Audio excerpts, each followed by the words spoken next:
Hello दोस्तों, welcome to CSC Jnanpith. तो अपनी सीरीज शुरू शुरू शुरू करते हैं। Headline of the day series जो डेली चल रही है, ये आज की है 7 जुलाई की। तो अपन शुरू करते हैं। शुरू करने से मैं पहले एक चीज़ बता दूं कि ये पीडीएफ आपको इस टेलीग्राम पर मिल जाएगी। इसे स्कैन करके या फिर आप डायरेक्टली सर्च कर सकते हैं, ज्ञानपीठ _CSE। डायरेक्टली सर्च करके टेलीग्राम ज्वाइन कर लीजिए। वहाँ ये सारी पीडीएफ, पीवाईक्यू और डेली क्लास अपडेट्स मिलते रहते हैं। तो अब शुरू करते हैं अपना ये series. Headline of the day देखते हैं आज में क्या क्या न्यूज़ हैं, क्या क्या हुई हैं। बने रहिएगा पूरे आखिरी तक, इसमें बहुत सारी चीज़ें हैं मिलेंगी आज। जिसमें मतलब आज ऐसा है ना कि आज हर तरह के आर्टिकल है, इंडियन सोसाइटी से, इकोनॉमी से, जल क्लाइमेट चेंज से, एग्रीकल्चर से, और कुछ स्कीम्स भी हैं। तो पूरा देखिएगा, इसका बेनिफिट ज़रूर मिलेगा। आप वीडियोस को 1.5x में करके देख लीजिएगा, मगर पीडीएफ एक बार ज़रूर पढ़ लीजिएगा। तो शुरू करते हैं headline of the day series. पहली हेडलाइंस अपनी 3-4 दिन से पता है, जियो पॉलिटिक्स से स्टार्ट करते हैं। तो वही स्टार्ट करते हैं। ये अपन पर कल के लेक्चर में भी मैं बताया था, ब्रिक्स समिट चल रही है। कहाँ चल रही है? ब्राज़ील के रियो डी जेनेरो में। ये लिखा क्या हुआ, प्रधानमंत्री जी ने जो पहलगाम में जो आतंकवादी हमला हुआ उसकी निंदा की है। और ब्रिक्स वालों ने भी इसकी ठीक ठाक निंदा की है, पहलगाम आतंकी की। लेकिन आतंकवाद में जो एक अंतर्राष्ट्रीय समझौता है, जीरो टॉलरेंस, वो है, वो अभी नहीं बन पा रहा है, जो यूएन, खासकर यूएन में। ब्रिक्स में तो इस चीज़ की निंदा की है। तो उसी के बारे में लिखा हुआ है कि सीमा पार आतंकवाद के लिए ब्रिक्स घोषणा पत्र। और एक चीज़ और है कि next year BRICS summit Bharat में होगी, भारत उसकी अध्यक्षता करेगा। तो फिर इसमें कुछ और चर्चा होगी। और इसके साथ ब्रिक्स समिट में प्रधानमंत्री जी ने जो अंतर्राष्ट्रीय संगठन है उसमें सुधार की बात कही है, जिन्होंने, और ब्रिक्स में सारे देश सहयोग करने की बात की है। अंतर्राष्ट्रीय संगठन जैसे यूएन है, यूएन की स्थायी सदस्यता में भारत अपना नाम वो कर रहा है। जो P5 देश है उसमें भारत चाह रहा है कि ये P5 से P10 हो, जिसमें भारत भी एक प्रमुख सहभागी बने। तो उसकी भी चर्चा हुई है, अंतर्राष्ट्रीय सुधार की। तो ये आर्टिकल देख लीजिएगा, एक बार हल्का हल्का सा पढ़ लीजिएगा। बाकी मेन मेन चीज़ मैं बता दिया हूँ। एक बार पीडीएफ जरूर पढ़ लीजिएगा। लेक्चर भले 1.5x में कीजिए, और एक पूरा लेक्चर कर लीजिएगा तो बहुत सारी चीज़ें समझ आ जाएंगी। जियो पॉलिटिक्स का है सेकंड लेक्चर, वो सॉरी सेकंड हेडलाइन। वैश्विक हथियार बाजार में भारत की बढ़ेगी मांग। क्यों बढ़ेगी? अभी नाटो की समिट हुई है कुछ दिन, 2-3 दिन पहले। तो उसमें नाटो में क्या, अमेरिका ने कहा है कि नाटो में जितने भी मेंबर हैं वो अपना डिफेंस डिफेंस बजट बढ़ाएंगे। कितना बढ़ाएंगे? 5% तक करेंगे जीडीपी का। अभी तक लगभग सारे 2% या 3% करते हैं अब, लेकिन जीडीपी का 5% तक करेंगे। तो जीडीपी का 5%, ये यहाँ पे लिखा है, जीडीपी का 5% तक करेंगे। तो उससे क्या होगा कि डिफेंस में कैपिटल इन्वेस्टमेंट करेंगे। तो भाई स्वाभाविक सी बात है, कहीं ना कहीं से तो हथियार खरीदेंगे ही ना। और भारत की हथियार की इस समय मांग बढ़ रही है। यहाँ पे लिखा हुआ है, ये ब्रह्मोस मिसाइल, तेजस है, अपना स्वदेशी रडार है, और ये डेनियर 228 है, आकाश है डिफेंस सिस्टम, जिसका भी हमने उसमें भी देखा था पहलगाम अटैक में, जब भारत पाकिस्तान के बीच ड्रोन अटैक्स चल रहे थे। तो इतना बढ़िया काम किया था ये अपना आकाश। पिनाका है। तो ये भारत की डिफेंस टेक्नोलॉजी बढ़ रही है, और कुछ देश यूरोप के भी भारत की टेक्नोलॉजी के प्रति पॉजिटिव वे में है। तो भारत का डिफेंस बढ़ सकता है। एक ये है, ये देख लीजिएगा थोड़ा सा। और एक ये अलग न्यूज है, तो अभी सुने होंगे आप कहीं भी कि जो रूस है, रसिया, तालिबान को मान्यता दे दिया है। रूस पहला देश है जो तालिबान को मान्यता दे दिया है। तो इससे बात चल रही है कि रूस और भारत के संबंध में क्या फ़र्क पड़ेगा। तो जो रूस है, रूस तालिबान को मान्यता दे दिया है। तो तालिबान को मान्यता देने से रूस, पाकिस्तान और तालिबान, ये तीन का एक त्रिपक्षीय संगठन जैसा बन रहा है। तो भारत और रूस के बीच में क्या संबंध? क्योंकि भारत का पाकिस्तान और तालिबान से उतना संबंध नहीं। तालिबान के साथ अभी एक आध साल पहले वार्ता की बात हुई थी, तो भारत ने तालिबान से वार्ता करने के लिए, संवाद करने के लिए मना कर दिया था। और भारत और पाकिस्तान का तो पता ही है, 36 का आंकड़ा चल रहा है इस समय। तो जो रूस ने मान्यता दी है, तो भारत और रूस के संबंधों में क्या गड़बड़ाहट होगी उसके बारे में है। इसमें बताया गया है कि रूस ने मान्यता जरूर दे दी, लेकिन डायरेक्टली भारत, वो रूस तालिबान और पाकिस्तान का भी संबंध उतने गहराई से नहीं करेगा, और करेगा भी तो डायरेक्टली नहीं बोलेगा, नहीं तो उससे भारत भारत विरोधी, भारत का प्रतिपक्षी हो जाएगा। तो उससे रूस को भारत को दोनों को देख संबंधों में संबंध देखने पड़ेंगे, संबंधों में मतलब गड़बड़ी हो जाएगी। इसलिए ये भारत परोक्ष रूप से रिश्ता बढ़ाएगा। और इसमें सजेशंस भी ये दिया गया कि भारत को तालिबान के साथ अपने वो बढ़ाने चाहिए, क्योंकि तालिबान अभी भारत के लिए पॉजिटिव वे में चल रहा है। अभी पहलगाम में जो अटैक हुआ उसमें तालिबान ने निंदा की है कि ऐसा अटैक नहीं होना चाहिए। तो भारत इसमें सजेशन यही लिखा है कि भारत को भी तालिबान के साथ वार्ता कर लेनी चाहिए। तो अब नेक्स्ट चलते हैं, ये जलवायु परिवर्तन का है, ये आर्टिकल पढ़ना चाहिए जलवायु परिवर्तन के लिए, क्योंकि इसको जलवायु परिवर्तन के साथ साथ कई चीज़ों से जोड़ा गया है। जलवायु परिवर्तन हो रहा है लंदन लंदन और स्पेन वगैरह में, क्यों हो रहा है ये लिखा है, हीट डोम बन रहा है। ये हीट डोम बन रहा है। हीट डोम का मतलब जब तापमान बढ़ जाता है, उच्च तापमान बढ़ जाता है, उच्च वायुदाब बन जाता है, वायुदाब हाई प्रेशर बन जाता है, हीट डोम बन जाता है। हीट डोम से क्या होता है, अभी 2 साल पहले भी हीट डोम बना था अमेरिका और चीन में, इस दक्षिण स्पेन में। तो उससे वायुमंडल में गर्मी बढ़ जाती है। और इसमें एक चीज़ यहाँ पे ये बताया गया कि पृथ्वी का टेम्परेचर, ये डेटा यूज करने लायक है। इन्वायरमेंट का जलवायु परिवर्तन से क्वेश्चन आता है मेंस में, तो ये डेटा यूज करना है कि 1.36, तो हमारा 36 डिग्री तो हमारा पर्यावरण गर्म हो चुका है। और हमारा टारगेट था पेरिस क्लाइमेट संधि का, ये पेरिस क्लाइमेट संधि 2015 वाली जो थी, तो उसमें 1.5 डिग्री सेल्सियस का था। तो वो उससे तो हम काफ़ी ज़्यादा आगे निकल जाएंगे 2021 तक, सन के आखिरी तक। तो उसी के बारे में ये बताया गया है, डेटा दिया यहाँ पे। फिर ये एक रिपोर्ट दी नेचर पत्रिका की। नेचर पत्रिका के हिसाब से इसमें भारत को बड़ी समस्या होगी। भारत को क्यों समस्या होगी, क्योंकि जब पृथ्वी गर्म होती है, टेम्परेचर बढ़ता है, तो सीधी सीधी बात है इवापोरेशन भी बढ़ जाता है, वाष्पीकरण बढ़ जाता है। वाष्पीकरण बढ़ेगा तो बादल बनेंगे, बादल बनेंगे तो बादल फटने की संभावनाएं ज़्यादा बढ़ जाएंगी। और दूसरी बात, भारत में सबसे बड़ी आबादी कृषि पर निर्भर है, लगभग 47% के अराउंड अपनी एग्रीकल्चर, उससे सूखा जैसी स्थिति भी बढ़ेगी, तापमान बढ़ेगा, तो फिर वो स्थिति खराब होगी। अब भारत का हिमालय पर्वत के होते ही यहाँ उत्तराखंड हिमाचल वाला एरिया संवेदनशील है ही बाढ़ भूस्खलन के लिए, जैसे अभी हमने 2-3 दिन पहले देखा था मंडी वगैरह में। तो भारत के लिए जो खतरा है वो बताया गया है। और फिर ये पेरिस क्लाइमेट संधि के बारे में बताया गया कि पेरिस क्लाइमेट संधि सबसे ज़्यादा प्रदूषण करने वाला क्लाइमेट चेंज करने वाला है यूएसए। लेकिन यूएसए ने पेरिस क्लाइमेट संधि से हाथ खींच लिया है। अभी डोनाल्ड ट्रंप ने पिछले साल पेरिस क्लाइमेट संधि से निकल गए बाहर, उसके बारे में बताया गया है। और ये उपाय है, और पेरिस और जो जलवायु परिवर्तन हो रहा है तो उसके लिए क्या करना पड़ेगा, ग्रीन एनर्जी, और उससे ग्रीन एनर्जी अपनाना पड़ेगा। अगर ग्रीन एनर्जी नहीं अपनाएंगे तो पोल्यूशन बढ़ेगा। तो ये पोल्यूशन के बारे में भी थोड़ा सा दिया है, ये आर्टिकल पढ़ने लायक है। अब नए आपराधिक कानून, जिसकी चर्चा भी हमने सेकेंड ARC में भी उसके रिकमेंडेशन के बारे में पढ़ा था। और मैंने एक वो भी कहा था, सजेशंस भी दिया था कि प्रोडिक्टेड है कि 2025 के मेंस में क्वेश्चन पूछा जाए। बड़ी चर्चा हो रही है नए आपराधिक कानून, ये BNS, भारतीय न्याय संहिता, नागरिक सुरक्षा संहिता और भारतीय साक्ष्य अधिनियम जो है, जो अभी आए जुलाई 2024 से लागू हुए हैं। अभी इनका 1 साल नहीं हुआ, लास्ट ईयर इससे क्वेश्चन था नहीं, तो ये प्रोडिक्टेड है इस बार। तो इसको देख लीजिए। इस भारतीय न्याय संहिता, भारतीय मतलब इसमें क्वेश्चन ऐसे आएगा कि औपनिवेशिक जो कानून थे IPC और CRPC से, तो जो अभी के कानून है वो कैसे पारदर्शिता बढ़ा सकते हैं, ऐसा टाइप का क्वेश्चन आ सकता है। या फिर अभी के कानून आने से भारत को क्या लाभ मिलेगा, या किस नई दिशा की ओर जाएगा, और आपराधिक कानून सुधार, इस टाइप का क्वेश्चन आ सकता है। इसमें कुछ डेटा दिए गए हैं कि जैसे भारतीय न्याय संहिता है जो IPC का चेंज हुआ था, तो उसमें क्या क्या चेंज हुआ, संगठित अपराध और भीड़ हत्या, मॉब लिंचिंग, आतंकवाद जैसे चीज़ों को परिभाषित किया गया। और दंड को कम किया गया, जैसे कुछ जो छोटे मोटे अपराध थे उसके लिए सामुदायिक दंड दिया गया, कम्युनिटी सर्विस वाला, तो ये है। और नागरिक सुरक्षा संहिता, पुलिसों को कैसे ऑनलाइन डिजिटलीकरण की ओर बढ़ाया गया है। FRI को लिए केस फाइल करने के लिए स्मार्टफोन टैबलेट उपलब्ध कराए जा रहे हैं।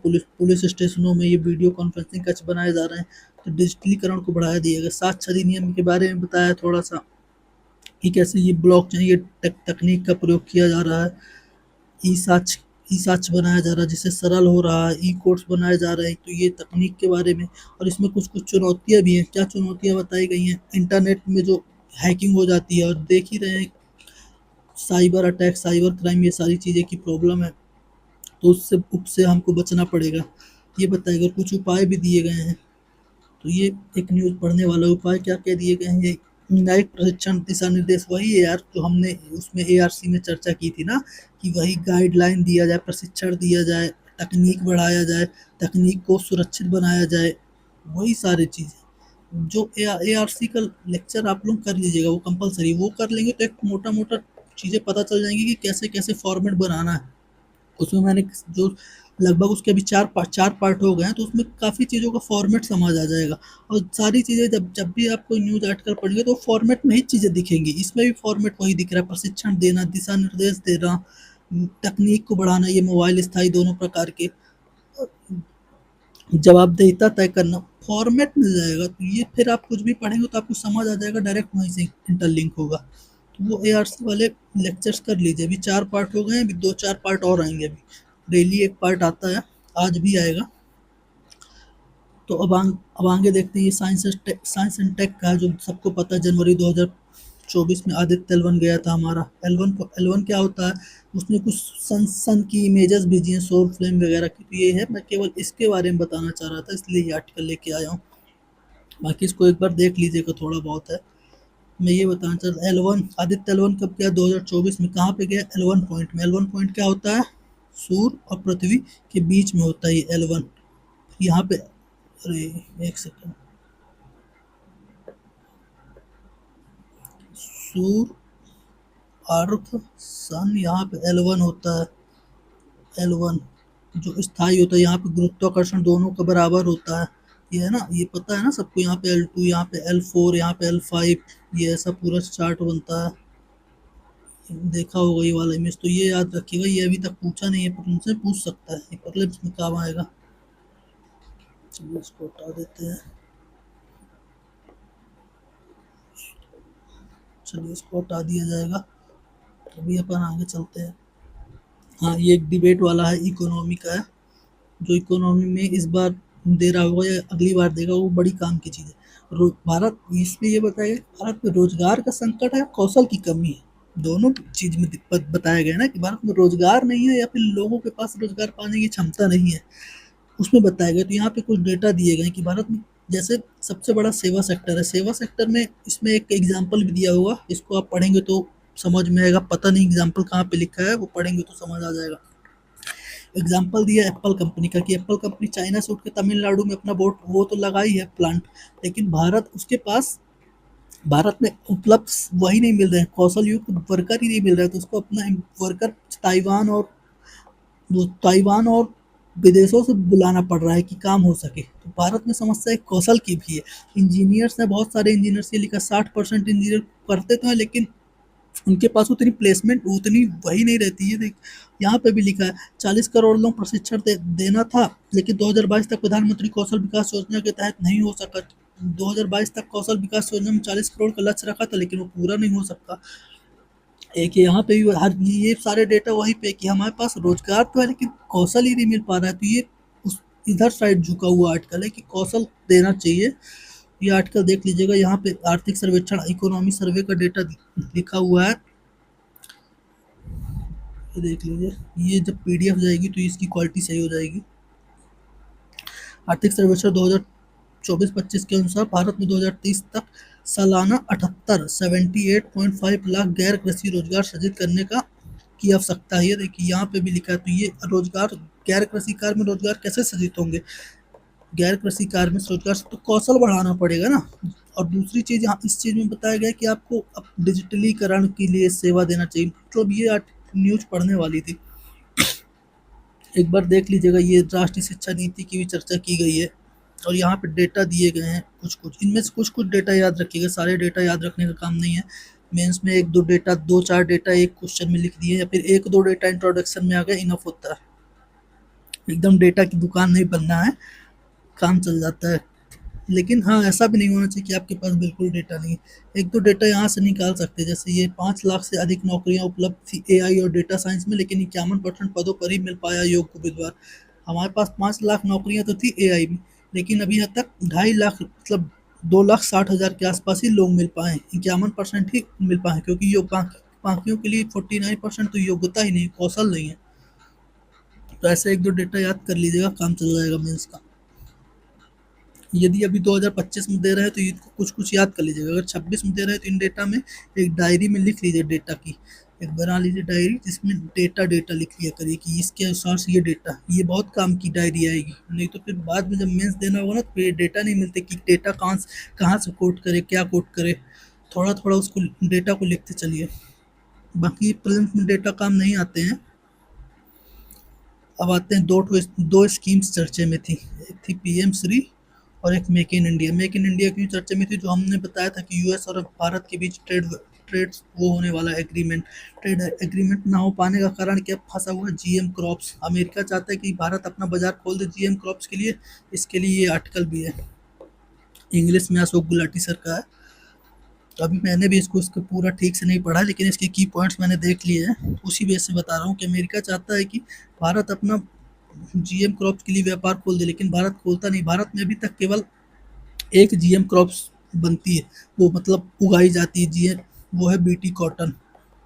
बाकी अभी कोई नहीं। अब ये याद रखिएगा कि जो जीएम मस्टर्ड है, मस्टर्ड जिसे DMH11 कहते हैं, वो अभी अप्रूव्ड नहीं है उगाने के लिए। उसकी ये याद रखिएगा, केवल एक ही क्रॉप जो अप्रूव्ड है उगाने के लिए वो है जीएम कॉटन। बाकी ये लिखा है कि दारा मस्टर्ड 11 जो है और बीटी ब्रिंजल है, ये बन चुकी है, इसके ट्रायल हो चुके हैं। जीएएसी ने ये लिखा है यहाँ पे, क्लियर तो कर दिया है ये जेनेटिक इंजीनियरिंग अप्रिसिएबल कमेटी ने, लेकिन अभी इसे वो नहीं दिया, कॉमर्शियल उगाने की परमिशन नहीं है। तो अभी केवल कॉमर्शियल रूप से जीबीटी कॉटन ही उगता है। ये प्रिलिम्स का फैक्टर याद रखिएगा, और ये मेंस में भी काम आ जाएगा। तो ये स्कीम वहाँ मेक इन इंडिया क्यों चर्चा में आई ये बता रहा था ना। तो ये वहीं से चर्चा में आई कि जी क्रॉप्स खोलना चाहता है, लेकिन भारत बोलता है हम अपना एग्रीकल्चर मार्केट नहीं खोलेंगे, भारत तो अपना मेक इन इंडिया को लेकर चलेगा। तो बस ये मेक इन इंडिया चर्चा में आ गई थी तो मैं ले आया हूँ। अब पीएम श्री चर्चे में आ गई थी न्यू एजुकेशन पॉलिसी के तहत। न्यू एजुकेशन पॉलिसी में क्या क्या काम हो रहा है उसके लिए, तो इसको देख लेते हैं। मिनिस्ट्री ऑफ एजुकेशन की है, 2022 की थी। सेंट्रल स्पॉन्सर्ड स्कीम है। सेंट्रल सेक्टर और सेंट्रल स्पॉन्सर्ड में अंतर पता है ना? सेंट्रल एक सेक्टर होता है, एक स्पॉन्सर। इसमें 100% फंडिंग करती है सेंट्रल गवर्नमेंट, इसमें होता है 60:40 या फिर 90:10। सेंट्रल स्पॉन्सर में, सेंट्रल सेक्टर में 100%। इसका उद्देश्य क्या? देश भर में 14,500 स्कूल मॉडल स्कूल के रूप में विकसित करना और तथा न्यू एजुकेशन पॉलिसी के सभी महत्वपूर्ण बिंदुओं को इन स्कूलों में लागू करना। मतलब एक वो बोल सकते हैं कि न्यू एजुकेशन पॉलिसी की देखना कि न्यू एजुकेशन पॉलिसी कैसे काम करती है। तो उसके लिए 14,500 स्कूलों को चुना गया, जिसमें पीएम श्री है, और इसके 6 पिलर्स हैं। 6 पिलर्स क्या हैं? करिकुलम, पेडोगॉजी और असेसमेंट। करिकुलम, पेडोगॉजी और असेसमेंट पहला पिलर हो गया, जिसमें क्या है? Learn, focus and competency based method. Competency based method, ठीक है, लर्न करना, फोकस और कंपटीशन को। और infrastructure, smart, safe and eco friendly infrastructure बनाना। ह्यूमन रिसोर्स और लीडरशिप डेवलप करना, ठीक है। और इंक्लूसिव, ये देखिए हमने एआरसी में भी बताया था ना, एक कीवर्ड है समावेशी, ये यहाँ पे भी आएगा। गवर्नमेंट का कोई भी चीज़ पढ़ेंगे, एआरसी पढ़िए या फिर इसलिए मैं बोल रहा हूँ एक बार एआरसी के लेक्चर्स कर लीजिएगा। 1.5x में ही करिए, लेकिन एक बार कर लीजिएगा, उसमें बहुत सारी चीज़ें पता चलेंगी। तो inclusive practice, gender equality, management and monitoring and governance, ठीक है। बेनिफिट्स सेटिस्फेक्शन, बेनिफिशरी सेटिस्फेक्शन, जो भी बेनिफिशरी है उसको सेटिस्फेक्शन मिलना चाहिए। 6 पिलर है। ये स्कीम चर्चा में थी तो ये यहाँ पे है। और उसके बाद मेक इन इंडिया बता ही दिया क्यों चर्चा में है। 2014 की स्कीम है, निवेश को बढ़ाना था, विनिर्माण क्षेत्र को बढ़ाना, रोजगार पैदा करना। इसमें 4 सेक्टर थे, तो सॉरी 4 पिलर थे। New process, new infrastructure, new mindset, new sector. इसका लक्ष्य था 2022 तक विनिर्माण क्षेत्र में जीडीपी का 15-16% बढ़ाकर 25% जीडीपी में योगदान करना, जो कि ये लक्ष्य को 2025 तक रिवाइज कर दिया गया। तो अभी क्या लक्ष्य है? 2025 तक विनिर्माण क्षेत्र को जीडीपी में 25% तक बढ़ाना, जो कि अभी नहीं है। याद रखिएगा, अभी ये लक्ष्य पूरा नहीं हुआ। और 2022 तक 100 मिलियन रोजगार पैदा करना, जो कि अभी लक्ष्य पूरा नहीं हुआ। और ये मैंने बता ही दिया कैसे जीएम क्रॉप्स के ऊपर एक आर्टिकल है। ये भारत कहता है, इसमें एक चीज़, यहाँ पे एक चीज़ और ये लिखी है कि भारत कहता है कि हमारे यहाँ जीएम क्रॉप्स फूड फूड में लागू नहीं होता है, फिर फूड में नहीं है। लेकिन ये बात इन्होंने खारिज की है कि भारत में फूड में जीएम क्रॉप्स होता है, क्योंकि भारत बहुत सोयाबीन वगैरह बहुत सारी चीज़ें इंपोर्ट करता है। जो इंपोर्ट करता है वो जीएम क्रॉप की इंपोर्ट होती है, तो भारत की फूड चेन में तो शामिल है ही। फिर उसमें अटल जी का योगदान किया, जय जय जय जवान जय किसान और जय विज्ञान उन्होंने जोड़ा था। तो विज्ञान में उन्होंने अटल जी ने ही जीएम कॉटन को अप्रूव किया था, तो उसके बारे में थोड़ा सा बताया। जीएम कॉटन का है।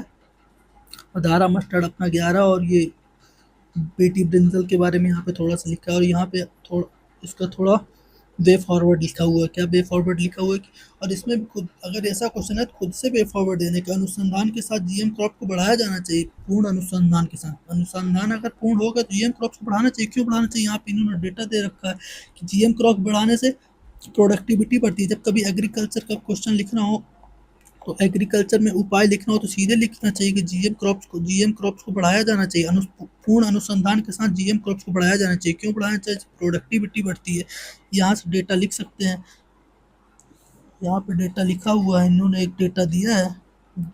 जस्ट अ सेकंड में देख के बता देते। ये यहाँ पे लिखा हुआ है, ये कॉटन प्रोडक्शन। देखिए ये लिखा हुआ कॉटन प्रोडक्शन 2002-3 में हमारा कॉटन कॉटन प्रोडक्शन कितना था? 13.6 मिलियन बेल्स। अब और 2013-14 में कितना हो गया है? 193। 193 मतलब 87% ग्रोथ मिली है, प्रोडक्टिविटी बढ़ी है। जीएम क्रॉप्स को यूज करने से प्रोडक्टिविटी बढ़ जाती है। ये आपको सजेशन में लिखना है एग्रीकल्चर के। तो आज के लिए थैंक यू फॉर वॉचिंग। तो लाइक शेयर सब्सक्राइब कर दीजिएगा अगर चीज़ें पसंद आ रही हो, और टेलीग्राम ज्वाइन कर लीजिएगा, वहाँ पर सारे अपडेट्स और पीडीएफ मिलती रहती है। तो थैंक यू अगेन।